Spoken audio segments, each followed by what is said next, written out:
죄송해요. 네. 제가 자꾸 낸드를 난드라고 하거든요. 옛날 사람이라 그래요. 왜냐하면 저는 학교에서 배울 때 난드라고 배웠어요. 그러니까 네네네. 입에 익었어요. 플래시 메모리 종류가 여러 개가 있는데 그렇죠. 우리가 이제 지금은 난드만 알잖아요. 네네네. 근데 노아도 있고요. 뭐 여러 개가 있어요. 여러 종류가 있죠. 예. 근데 이 노아가 난드보다 장점도 있는데 결정적인 단점이 있어요. 어떤 거죠? 용량을 키우기 힘들다.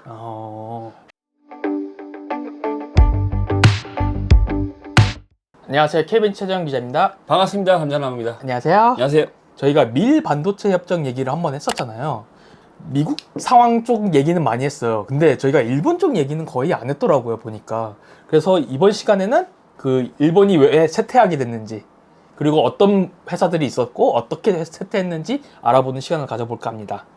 저 나름대로 반도체 세대를 이렇게 구분하거든요. 메모리의 시대, CPU의 시대, 그리고 GPU의 시대로 구분해요, 저는. 이게 이제 우리는 CPU의 시대를 살아왔고요. 네, 그쵸? 지금 이제 GPU 시대로 넘어가고 있죠. 그렇죠. 그리고 그 이전에는 메모리의 시대였고요. 네. 그러니까 그 흐름을 파악하다 보니까 미일 반도체 협정을 이제 중요하게 말씀드릴 봤죠. 수밖에 네. 없는 굉장히 중요한 사건이었다. 네. 이번 편은 최재형 기자님이 그 이후에 일본 업체들이 어떻게 되는지 너무 궁금하다 라고 하셔서 나도 잘 모르는데 나도 몰라 망한 거밖에 그러다가 그쵸.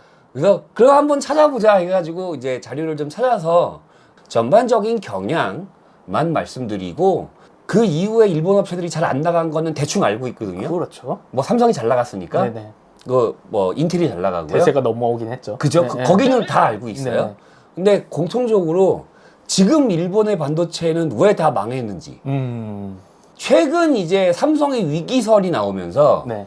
일간지나 방송 매체에서도 일본 이야기가 가끔씩 나와요. 네네네. 이걸 반면교사를 삼아야 된다. 아, 일본 망한 걸. 네, 그런 이야기들이 솔솔 나오고 있거든요. 현재 일본의 반도체 업은 왜 다 전부 망했나? 네, 에 대해서 한번 알아보도록 하겠습니다. 네. 일본이 어떤 업체들이 있었고 하나하나 어떻게 망했는지 살펴보면 될 것 같아요. 우리 최재현 기자님이 찾은 자료를 하나 저한테 보내주신 게 있어요. 저 이거 보고 저도 깜짝 놀랐어요. 1991년에 반도체 회사들의 매출 리스트예요. 네. 왜 깜짝 놀랐냐면 상위 20개 중에서 일본 업체가 10개예요. 저도 깜짝 놀랐어요, 이거 네. 보고. NEC, 도시바, 히다치, 후지츠, 미쓰비시, 마스시타, 산요, 샤프, 소니, 오키, 로움 이 10개예요. 네네네. 그 외 업체들을 말씀드리면 3위에 인텔, 4위에 모토로라, 그 다음에 6위에 텍사스 인스트루먼트, TI, 10위에 필립스, 그리고 12위에 삼성전자, 오. 예, 그리고 13위에 SG 스톰슨. 아마 그 카이로 계열이 이 회사 계열일 거예요. SG 스톰슨. 지멘스가 16위, 그리고 17위에 AMD. 이때도 예. 있네요. 이렇게 있습니다. 그러니까 지금하고는 순위가 많이 네네. 다르죠. 공통점은 일본 업체들이 싹 없어졌다는 거예요. 그렇죠. 예.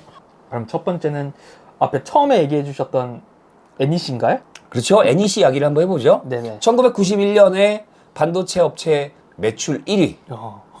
2024년 현재 1위가 TSMC. 아, TSMC. 맞아, 예. TSMC죠. TSMC, 그다음에 인텔, 예, 예. 삼성 순위일 네, 삼성. 거예요. 아마는 셋이 왔다 갔다 하던 순위는 조금씩 이 세 업체가 계속 바뀌어요. 2022년까지 부동의 1위가 인텔이었어요. 예. 근데 지금 촬영일 기준으로 며칠 전에 삼성에서 2분기 실적 발표한 거 보셨어요? 네, 뭐 흑자났고 뭐 네. 좋아졌다고 확 좋아졌다고. 10억 흑자. 예, 예, 예. 예. 제가 말한 대로 됐잖아요. 그러니까요. 제가 왜냐하면은 그때 당시에 2021년 수준을 복구할 거야. 2021년이 10억 불이죠. 예, 예. 근데 지금 딱 10억 불이죠. 그대로 돌아왔어요. 그대로 돌아온 결정적 이유?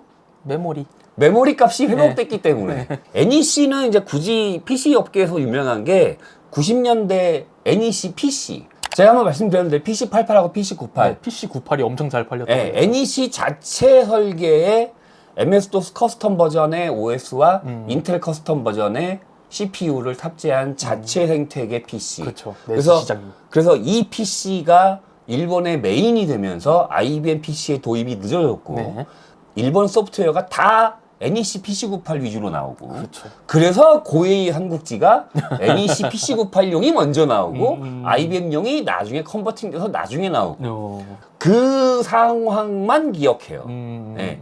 그러니까 미일 반도체 협정이 일어나기 전 80년대와 90년대에 전 세계 디램 사업을 대표하는 네. 그리고 일본의 디램 사업을 대표하는 대표 업체 하나만 꼽아라 그러면 NEC죠. 그러니까 이제 우리는 메모리 그러면 삼성이잖아요. 그쵸, 그러니까 당시에 메모리 그러면 NEC였다라고 생각하시면 될 것 같아요.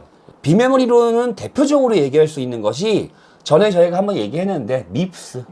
이게 실리콘 그래픽스에서 밉스를 인수해서 실리콘 그래픽스 워크스테이션에 자기 CPU 넣어서 팔았다고 제가 한번 설명 얘기했거든요. 한번 해주셨죠. 네, NEC가 개발한 건 아니고요. 지금 기준으로 생각하면 파운드리죠. 그렇죠. 비메모리니까. 네. 일본 업체들의 공통이 뭐냐면 디램 사업도 하고요. 네. 비메모리 사업도 하고요. 네. 이런 소자용도 해요. 그냥 다 한다는 거네. 다 해요. 또 하나 공통적인 게 뭐냐면 비중이 비슷해요. 일본 업체가 망하게 된 공통적인 원인 중에 하나예요. 요것도. 그러니까 우리가 요즘에는 선택과 집중이잖아요. 그렇죠. 그래서 엔비디아도 GPU 하나로 승부 보잖아요. 그렇죠. 선택과 집중. 근데 이 일본 업체들은 공통적으로 그게 아니고 전부 다 해. 하나부터 끝까지. 한 A부터 Z까지. 그러니까 뭐 A부터 Z까지 모든 걸 다 갖춰놔. 그리고 모든 걸 다 기술 개발을 적극적으로. 투자도 엄청나게 했겠네. 투자도 엄청나게. 응. 그러니까 선택과 집중을 해서 이건 빨리 치워버리고 이걸 더 강화하고 이런 식으로 해야 되잖아요. 그렇죠. 그게 안 보여요. 일본 업체들 공통적이. 90년대가 되기 시작하면 이 고용량 디램 개발 순위가 일본과 한국이 역전되어 삼성과 나머지 일본 업체들 간의 이 관계에서 미일 반도체 협정의 직격탄을 누가 맞았겠어요?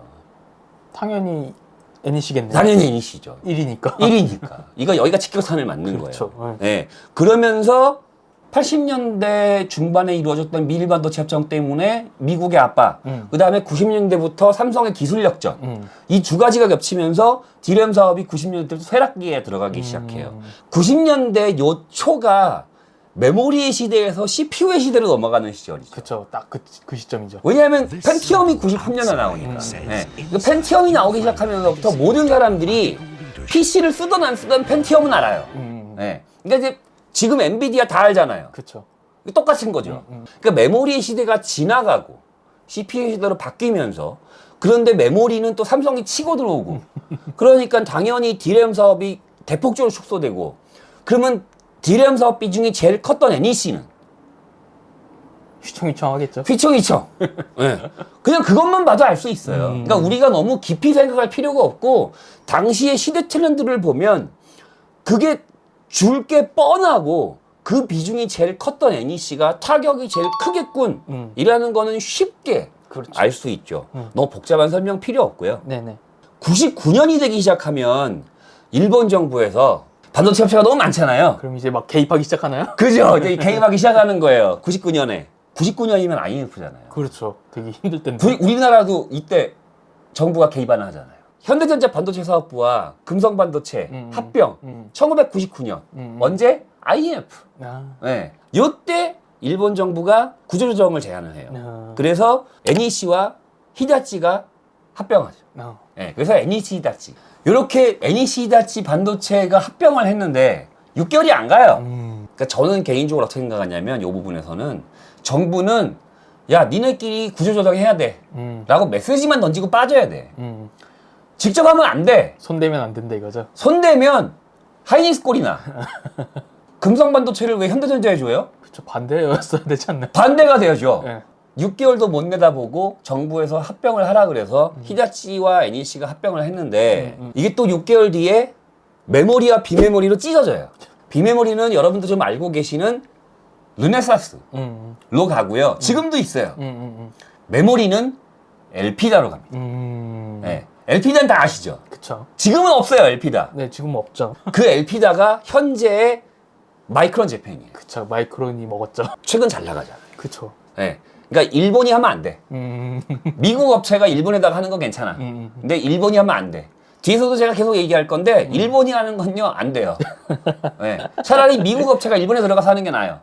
지난번에 제가 라피더스 얘기 한번 했어요. 네네. 일본에서 자체적으로 일본 정부 주도하에 그 대기업이 참여해서 여러 하는, 대기업이 모여가지고 그러면 파운드리에서 라피더스 그거 잘 안 될 가능성 크고요. 정부 주도하면 차라리 TSMC 재팬이 더 나을 거예요. 네. 어쨌든 인수돼서 지금도 남아 있어요.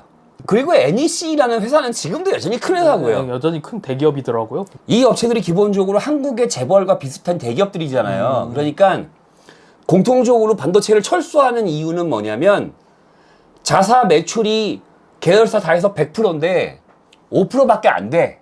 반도체 사업부가. 반도체 사업부가. 네. 이게 한 삼성전자처럼 50% 돼야 이거를 가가지고 뭘 여기다 돈을 더 쏟아 부어가지고 사활을 걸긴 하겠죠. 사활을 거둔 하기는데 그러니까 10%에서 5%로 줄었어요. 쉽게 얘기하면. 네.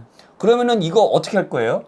버려야죠. 뭐. 그러니까 판단을 해야 되잖아요. 자회사를 분리시켜버리든가 폐쇄하든가 매각하든가. 그쵸. 전부 다 그런 공통적인 특징이 있어요. 그래서 NEC는 지금도 여전히 큰 업체이지만 그만큼 이제 반도체의 D램 사업 비중이 축소되면서 이제 매출이 줄어들면서 그룹 내에서 차지하는 비중이 축소되면서 더 이상 끌고 갈 수는 없는데 골치는 아픈 상황이 되면서 철수한 케이스다라고 생각하시면 될 것 같습니다. 다음은 이제 히다치 얘기하면 될 것 같아요. 히다치 하면 생각나시는 거 없어요? 저는 가장 생각나는 건 역시 하드였는데. 하드. 지금도 하드 있죠.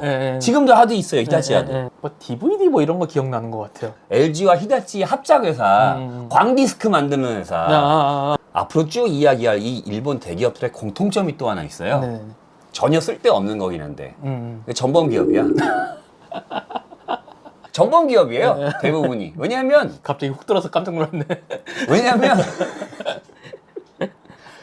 아니 이 업체들이 1900년대부터 있던 업체들이니까. 그렇구나. 그러니까 기본적으로 전범 기업일 수밖에 없잖아요. 그렇죠. 어쨌든 얘는 사과를 안 했으니까 이제 잠깐 패스하고요. 정치적인 얘기는. 이 히다치도 D램과 CPU 만들죠. 그러니까 메모리, 비메모리, 다예요? 소자 다 해요. 뭐 대표적으로 모토로라 6800 라이센스도 네, 생산도 했고요. CPU도 만들었고. 네, 그다음에 뭐 자체 CPU도 있고요. 네. 네, 이제 그런 식으로 계속 만들었지만 아까 똑같아요.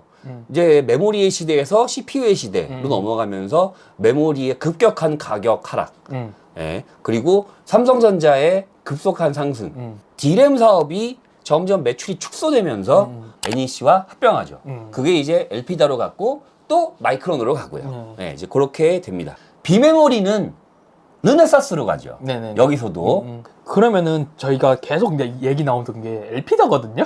엘피다는 얼마 전까지, 그러니까 10년도까지는 있었잖아요. 그래가지고 많이들 알고 계시는데 엘피다는 어떻게 됐나요? 메모리가 지금은 마이크론, 삼성, 하이닉스의 3자 구도잖아요. 그렇죠. 예. 당시에는 되게 많았거든요. 당시에는 엘피다도 있었고, 그 다음에 뭐 대만 업체도 몇 군데 있었고요. 그 다음에 또 생각 안 나는데 또 몇 개가 더 있었어요. 일본 업체도 하나만 있었던 게 아니고 한 두세 군데 정도 있었거든요. 저는 00년대 메모리 하면은 제일 먼저 떠올리는 게 치킨 게임이에요. 그쵸. 네. 가격, 메모리가 엄청 떨어졌잖아요. 네.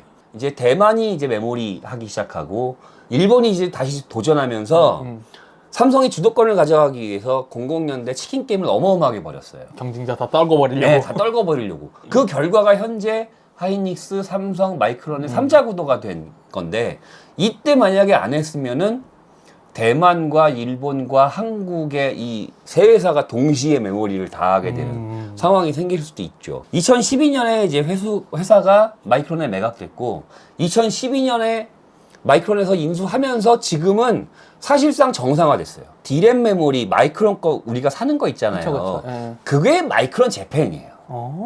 네, 그게 엘피다 거예요. 지금 마이크론 메모리가. 그래서 이때 마이크론의 마지막 활용 감정이 엘피다 때 딱 찍혀요. 그러면서 마이크론이 다양한 회사들의 메모리 사업부를 인수하면서 난장판일 거 아니에요. 회사 내부가.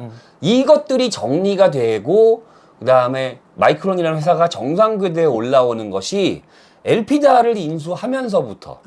네. 그 이후에 마이크론도 이제 안정적인 흑자 전환, 그리고 생산량도 안정화되고. 그래서 한때 마이크론이 00년대까지만 해도 마이크론 메모리 쓴다 그러면은 너 돈 없니? 근데 우리도 그랬어요. 그렇죠. 네, 삼성 써야지. 차라리 그냥 시금치 쓰는 게 낫지.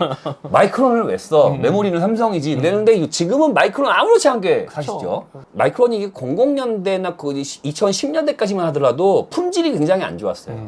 그러니까 이제 막 어느 회사에서 만든 거, 이 회사에서 만든 거 만난 난장판. 네, 그런 상황들이 만들어지다가 LP다가 들어오면서부터 마이크론이 굉장히 급속하게 안정화가 됐어요. 그러니까 얘네들이 능력이 없는 거야. 마이크론은 LP다 인수하고 나서 순식간에 정상화했거든요. 네. 그러니까 일본은 그거를 몇 년 동안을 못하고 있었거든요. 그러니까 물론 이제 마이크론이라는 브랜드명 때문이기도 하고 마이크론의 기존 그것과의 합병에는 시너지가 나는 것이기도 하지만 일본 경영진들의 어떤 좀 문제? 그런 것도 좀 있지 않나라는 생각을 개인적으로 합니다. 르네사스 먼저 얘기해도 될 것 같은데요? 르네사스는 어떤 회사였나요? 르네사스는 PC랑 관련 없어요. 어. 네, PC랑 관련 없는 회사예요. 네네네. 근데 이제 저희도 보도자료 계속 와요. 네, 뭐 반도체 업체니까. 네.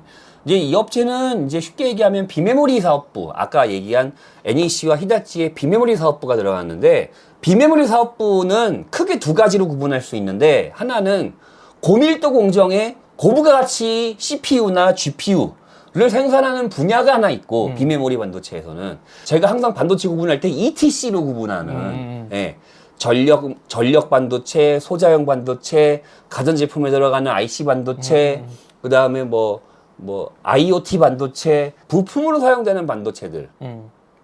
이런 부분을 나뉘는데, 이 르네사스가 NEC와 히다치부터 있을 때 고밀도 공정을 계속 개발을 했으면, 그러면 CPU를 찍었겠지. 그렇겠죠. 그럼 우리가 알잖아요. CPU를 찍으면 바로. 예. 근데 이제 우리가 모른다는 얘기는 CPU 안 찍었다는 얘기고, 그러면 거꾸로 그건 소자형 반도체구나 이렇게 생각하시면 편하죠. 지금은 이제 르네사스가 주력으로 하는 게 차량용 반도체.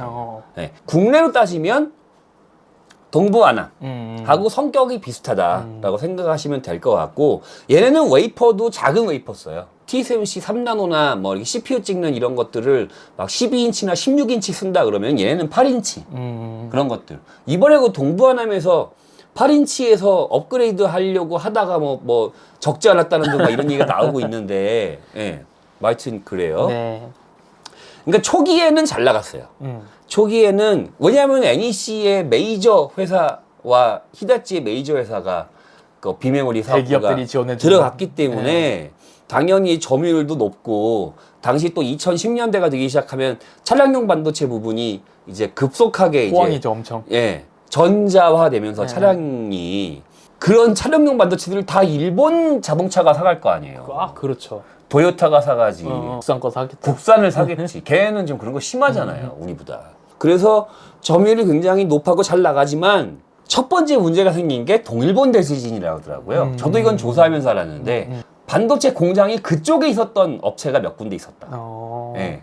그러니까 아마 그쪽이었던 것 같아요. 르네사스가 공장이 그 도호쿠 지역이라 그러죠. 이 르네사스는 중국의 SMIC 같은 회사, TSMC의 저밀도 반도체 공정, 동부아남 이런 것들과 공통적으로 경쟁을 했는데 경쟁이 되겠어요, 이게? 안 되죠. 이거 안 되죠. 소자와 반도체를 하는 팹리스, 미국이나 한국이나 다른 업체들의 모든 팹리스 업체들은 다 이런 소자나 반도체를 다 어디다 오더하죠?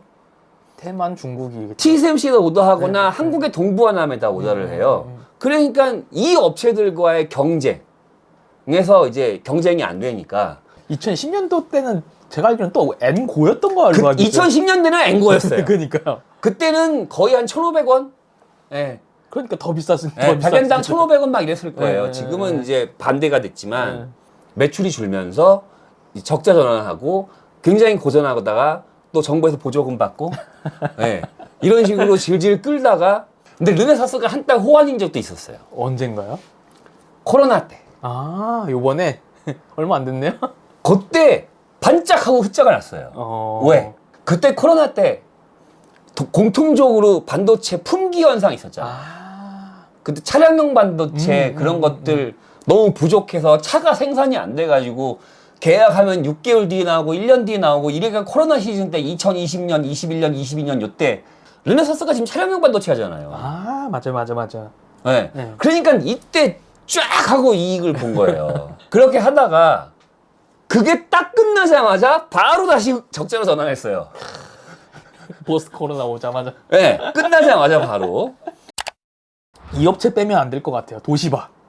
여기 빼면 안 되죠. 네. 지금 현재는 이름이 키옥시아죠. 네. 네. 근데 이거 도시바에서 키옥시로 바뀐 지가 얼마 안 됐어요. 그쵸. 네, 몇 년 안 됐어요. 됐습니다, 네. 이게. 네. 도시바는 어떻게 됐나요? 처음에? 그러니까 도시바도 처음에는 메모리 했어요. 그쵸. 여긴 대표적인 디램 메모리죠. 했어요. 네, 네, 디램 하다가 이제 80년대, 90년대 들어오면서부터 아까 똑같이 삼성전자의 그 부상과 네. 인텔로 인한 CPU 시대로의 전환, 디램 사업의 축소가 있을 거 아니에요. 그렇죠. 근데 이제 이때 도시바는 발을 잘 걸쳐놓은 게 난드를 했어요. 그쵸. 여긴 네. 난드를 했죠. 난드도 했어요. 그러니까 기술 개발을 난드도 이미 해놨어요. 근데 이제 80년도에 이미 난드를 가진 플래시 메모리를 만들거든요. 도시바가. 그러면서 난드를 집중적으로 키웠어요. 좀 내다본 회사 중 그래서 하나네요. 내다본 거예요. 여긴 내다봤어요. 그래서 야, 이게 디램은 이제 안 되겠다. 왜냐하면 삼성전자도 난드 한 게 굉장히 늦어요. 삼성 난드가 대표적인 터진 게 언제인 줄 알아요? 언젠가요? 아이팟이 초기에 하드디스크를 달다가 나중에는 플래시 메모리를 달았잖아요. 조그매졌잖아요. 네, 그러면서 이제 작은 우리가 한 아이팟이 나왔잖아요. 그 아이팟이 플래시 메모리를 삼성전자에서 공급받았어요. 그때부터 삼성전자 플래시 메모리가 그 난드 사업부가 급등하기 시작했거든요. 대폭적으로. 그 전까지는 도시바가 거의 압도적인 일이었어요. 그리고 삼성과 하이닉스는 후발주자예요. 그렇죠. 네, 여기서는. 이거는 저도 현역에 있을 때니까 최근이라서 아는데 도시바가 분식회계가 터지죠. 네. 맞아요. 이게 엄청 컸다는 거가 엄청 컸고요. 이거 아마 저희 뉴스로 나갔을 거예요. 네. 저희가 뉴스 나갈 정도로 굉장히 컸던 사건이고 이게 몇 년도인가요? 2015년 전 세계에서 분식회계로 망한 대표적인 회사 두 개를 꼽을 수 있어요. 네. 첫 번째가 대우요. 네. 아, 그쵸. 대우가 분식회계로 우리나라, 망했죠. 우리나라. 네. 네. 그리고 두 번째가 엑슨모빌인가 그럴 거예요. 그러니까 어쨌든 이 비슷한 사건이 도시바에서 터지죠. 그래서 대우 망했죠? 그러니까 망할 수밖에 없어요. 그러니까 당연히 이제 매각하고 처분해야죠. 꼬꾸라지기 시작한 그러면서 이게 주인이 계속 바뀌어요. 이름은 키옥시아로 바뀌었고요. 네. 현재 회사의 소유주는 이렇게 생각하시면 돼요. 펀드 회사야. 론스타. 네.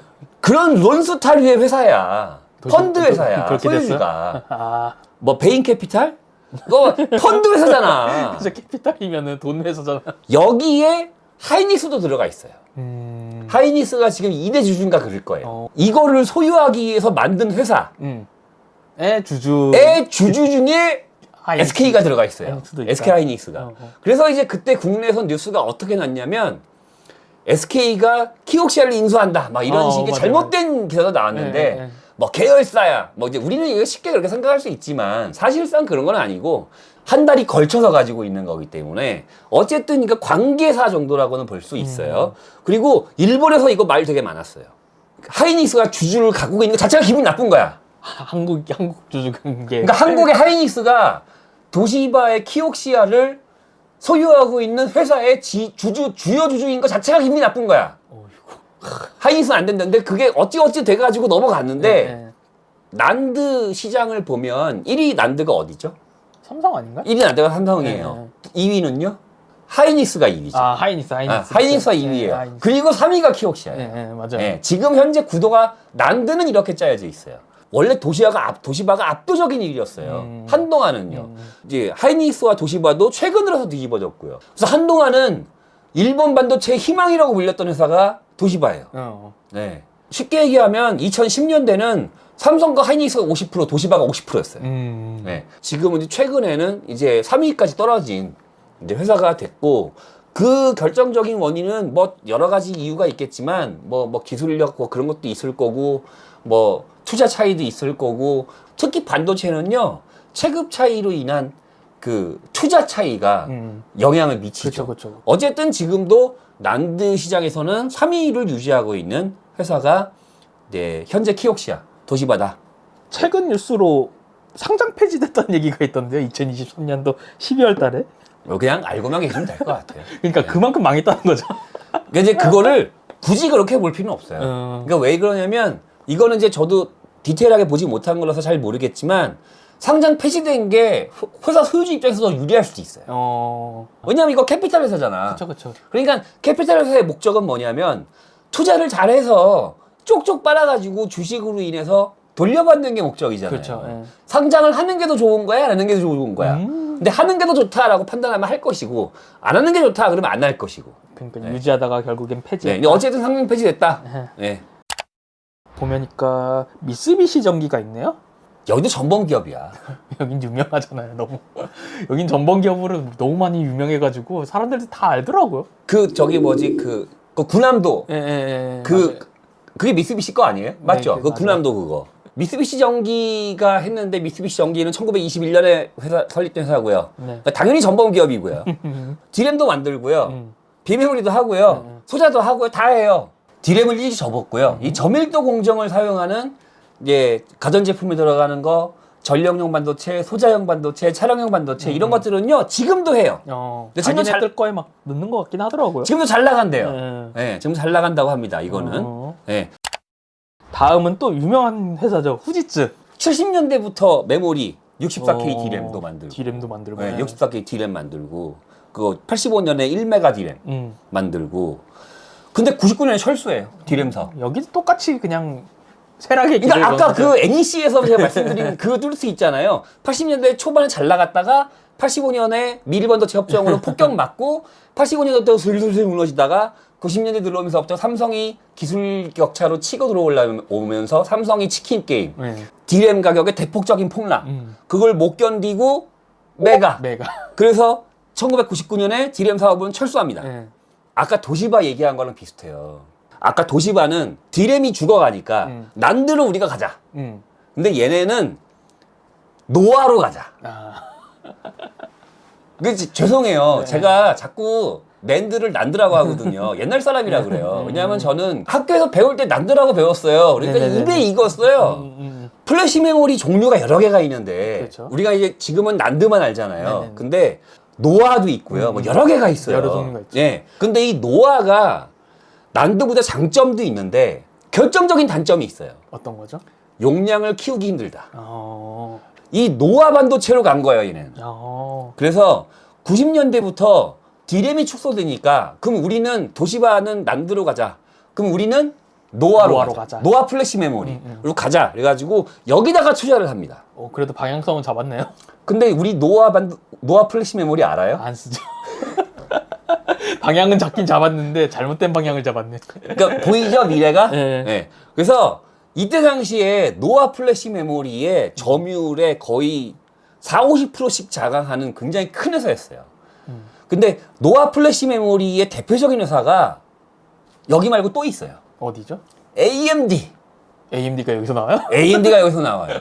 네. AMD가 노아 플래시 메모리도 했나? 그러니까 AMD가 우리는 CPU 회사로만 알고 있잖아요. 그럼 한참 전. 그러니까 K5가 1996년인가 5년인가 그럴 거고요. K6가 99년, 98년 가야 될 거예요. 그렇게 늦었나요? 그렇게 늦어요. 그러면서 K6-3가 2000년, 2001년, 그러면서 에슬론이 2001년, 2년, 에슬론 그쵸, 그쵸. XP 이렇게 되는 거거든요. 그 이전에 AMD는 인텔 거 라이센스 생산. 그러면서 이제 인텔이 펜티엄으로 넘어가면서 안 주기 시작하면서 처음으로 개발한 CPU가 K5, 그 다음에 K6 이렇게 가는 건데, 그러니까 K5가 실패하잖아요. 그래서 K5 이후에 CPU를 인수하죠. 그 회사가 넥스젠이잖아. 맞아요. 우리 회사 이름. 저희 범인명. 네. 그래서 K6가 넥스젠에서 만든 CPU를 베이스로 만든 그대로 출시한 그 이전에 AMD는 당연히 메모리도 했죠. 공장도 있었으니까. 왜냐하면 제가 AMD 옛날 얘기하면서 AMD의 설립자가 제리 샌더스라고 말씀드렸고, 제리 샌더스가 인텔의 앤드류 그로브, 고든 무어, 로버트 노이스와 친구였다. 같이 사실상 페어차일드에 같이 있었던 사람이 있다고 말씀드렸어요. 그러니까 페어차일드도 반도체 만드는 회사였고, 여기서 나와서 인텔로 갔고, 제리 샌더스는 AMD로 오고, 인텔도 메모리 했잖아요. 그럼 AMD도 뭐 하겠어요? 메모리 하죠. 그리고 인텔이 CPU 하니까 여기도 뭐예요? CPU 해야죠. 그런 거예요. 다 그 바닥이 그 바닥이에요. 그래서 AMD도 CPU를 하고 메모리도 했어요. 90년대 전반까지는 메모리가 위주였고요. 90년대 후반으로 오면서부터 이제 CPU로. CPU로 이제 CPU 회사가 되는 거죠. 그리고 이제 나중에 ATI를 인수하게 되는 거고. 이제 일이 그렇게 되는 거죠. 이 노아 플래시에서 점유율이 가장 높은 회사가 AMD와 후지츠였어요. 그래서 이 후지츠와 AMD가 같이 한번 해보자. 왜? 다 먹자. 난드 때문에. 아, 경쟁해야 되니까. 난드가 급부상하니까 응. 우리는 비즈니스가 노화란 말이에요. 근데 갑자기 난드가 급부상을 해. 그러면서 이제 도시바가 80년대부터 난드를 개발하면서 난드가 여기저기 막 쓰이기 시작하니까 시장이 커지잖아요. 네. 그러면 나는 견제해야 되잖아요. 그렇죠. 노화를 가지고 있으니까. 그러면은 혼자서는 못 하겠어. 그럼 어떻게 돼야 돼요? 합작해야죠. 합작해야죠. 그래서 AMD를 끌어들여서 공동으로 노화를 만들면서 이 난드를 견제하려고 하는 거죠. 이 노화를 가지고 어떻게든 간 해보려고 했어요. AMD도 마찬가지고 후디지도 마찬가지고. 그래서 이런저런 사정을 건너뛰어서 나중에는 아예 회사를 합병해버려요. 합쳐졌네. 그러니까 이쪽 노화 사업부, 이쪽 노화 사업부를 떼와서 양쪽에서 회사를 합쳐버려요. 네. 그 회사가 스펜션이죠. 스펜션이에요. 네. 스펜션은 많이들 알고 계실 거예요. 왜냐하면 스펜션이 AMD 계열사로 많이 알고 계실 거예요. 네. 그게 이 후지찌가 관여된 회사예요. 노화의 결정적인 문제가 제가 뭐라 말씀드렸어요? 확장, 용량 확장. 용량 문제. 네. 그러니까 기술 개발을 미친 듯이 하는 거예요. 네. 난드를 따라잡기 위해서. 숫자 엄청 하는 거죠. 근데 결국에는 우리가 다 알잖아요. 결과는. 폭망. 예. 그래서 접으려고 해요. 다시 한 번 더. 한 번만 더. 누가 기회를 주나요? 예. 그러니까 이제 후지찌가 못 넣겠는 거죠. 야, 다시 한 번 더. 미련이 남았구나. 노화는 안 되는 거 알겠으니까. 예. 노화 포기. 대신에 난드로 우리도. 우리도 난드 가자. 우리는 난드 가자. 그래서 난드를 개발해서 회사를 다시 세워요. 아, 그게 재팬 스펜션. 예. 난드 회사를 다시 만들어요. 또 난드를 열심히 해요. 네. 근데 2010년 되면 뭐가 떠올라요? 2010년대가 되면 삼성이 본격적으로 맞아요. 난드를 가지고 뭘 하죠? 삼성이 떠오르죠. 또 삼성이 튀어나와요, 여기서. 삼성이 태클 건져. 그렇죠. 삼성이 태클 걸죠. 갔다 갔다가 뭐. 그래서 여기도 망하죠. 2014년에 포기해버려요. 네. 완전히 철수한 건 아니고요. 지금 후지찌 세미컨덕터 메모리 솔루션이라고 네. 메모리 만드는 자회사가 있어요. 그래서 여기서 뭐 만드냐면 F램, 예, R램, 뭐 이런 거, 그러니까 특수 메모리 그쵸. 그런 거 만들어요. 몇 개 없어요. 제가 홈페이지 가봤는데 제품군 딱 2개밖에 없어요. 메모리 사업 조금 남아 있는 거를 가지고 있다가 그쪽을 자회사로 분리시켜 버려서 지금은 이제 그 자회사에서 그걸 하고 있다. 그것만 만드는 그런 경향. 그것이 반도체 흐름에 특수한 거 안 맞다, 저는. 어떻게 보면 기본을 되게 준수하는 거긴 한데 그게 그거랑 반대 특수한 거 안 맞다. 안 맞다.